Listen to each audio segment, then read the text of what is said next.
Assalamualaikum warahmatullahi wabarakatuh.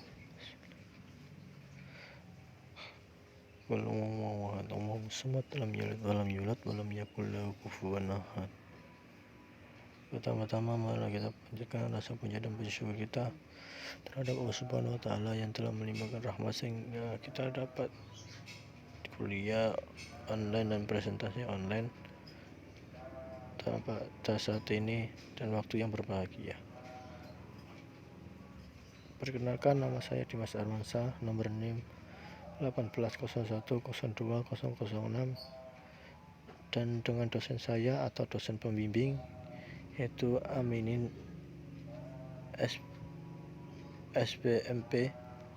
Saya di sini akan sedikit presentasi tentang mata kuliah Benih Ikan Nasional, yaitu dengan judul Pengembangan Kawasan Ikan Nila di Kabupaten Kediri dan Pengembangan Kawasan Ikan Hias di Kabupaten Kediri.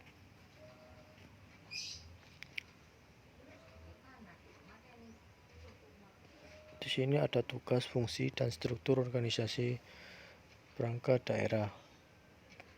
Adapun uraian tugas dan fungsi dari setiap penjabat struktural dan fungsi adalah sebagai berikut. 1. Kepala Dinas Perikanan mempunyai tugas melaksanakan urusan pemerintah daerah di bidang perikanan berdasarkan asas otonomi dan tugas pembantuan.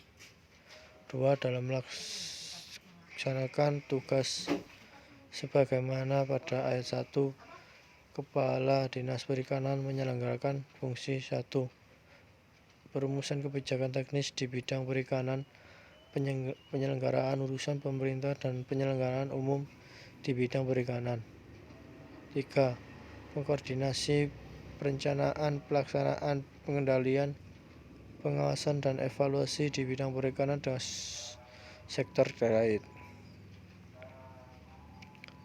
Di sini ada sumber daya Dinas Perikanan Kabupaten Kediri. Jumlah seluruh proses Dinas Perikanan Kabupaten Kediri sebanyak 24 orang, belum tentu termasuk pegawai honorer. Dengan rincian seperti dapat dilihat pada tabel-tabel berikut. Ini contoh tabel kondisi pegawai menurut status kepegawaian dan jenis kelamin.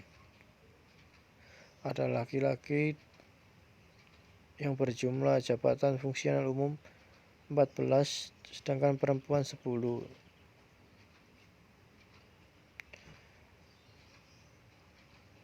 Honorer, yaitu tenaga operasional, laki-laki 4 dan perempuan 1. Berikutnya tabel 2.2 kondisi pegawai menurut kepangkatan dan jabatan. Golongan 4 eselon 3 berjumlah 3 dan eselon 4 berjumlah 1. Next. Dibandingkan dengan kebutuhan pegawai sesuai dengan struktur organisasi serta analisis jabatan dan beban kerja, persentase ketersediaan pegawai dapat dilihat pada tabel 24. Pembandingan antara kebutuhan dan ketersediaan bisa dilihat. Sarana dan prasarana untuk mendukung kelancaran pelaksanaan tugas pokok dan fungsi Dinas Perikanan Kabupaten Kediri memiliki sejumlah sarana dan prasarana. Seperti dapat dilihat pada tabel berikut, belum dilakukan pemisahan aset.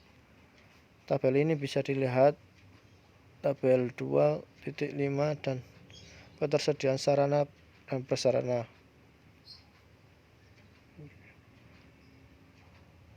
Ini prasarana yang ada pada Dinas Perikanan Kabupaten Kediri adalah sebagai berikut.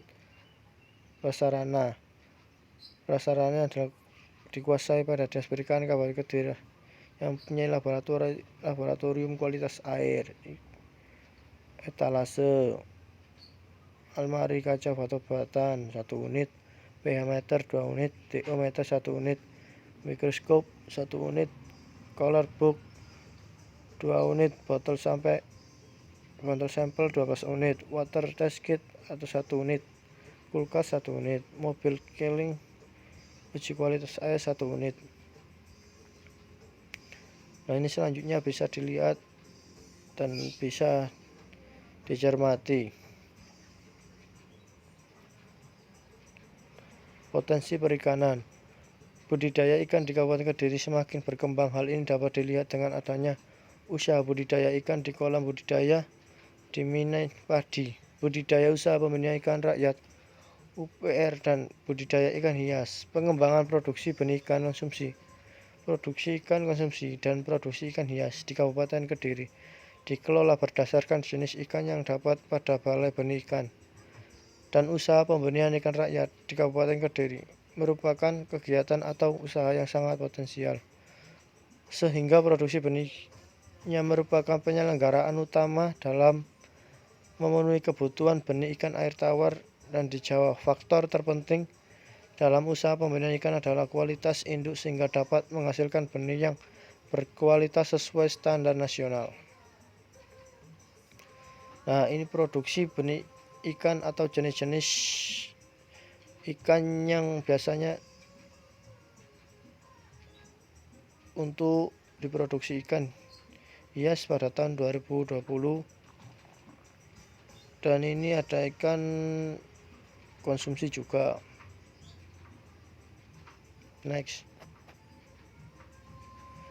Nah, ini bisa dilihat dengan indikator kinerja atau tingkat capaian kinerja Dinas Perikanan dan UPT PBAT berdasarkan Renstra periode sebelumnya 2016 sampai 2020 menurut indikator kinerja utama sebagaimana tabel 2 sebagai berikut. Bisa dilihat dan diperjelas. Nah, ini ada tantangan dan peluang pelayanan PD. Tantangan A. Tantangan meliputi peningkatan kualitas SDM perikanan yang belum merata, keterbatasan kualitas SDM perikanan yang belum merata, tuntutan penyediaan produk berdaya saing dan berkelanjutan. B. Peluang meliputi dukungan pemerintah pada subsektor perikanan semakin besar, teknologi dan inovasi perikanan yang semakin berkembang, tingkat kebutuhan masyarakat akan konsumsi produksi hasil perikanan semakin tinggi, makin beratnya pelakuan usaha di bidang perikanan. Sekian dari saya, mungkin ada salah kata atau mungkin banyak kekurangan, kurang lebihnya mohon maaf. Billahi fisabilillah, wastabiqul khairat. Wassalamualaikum warahmatullahi wabarakatuh.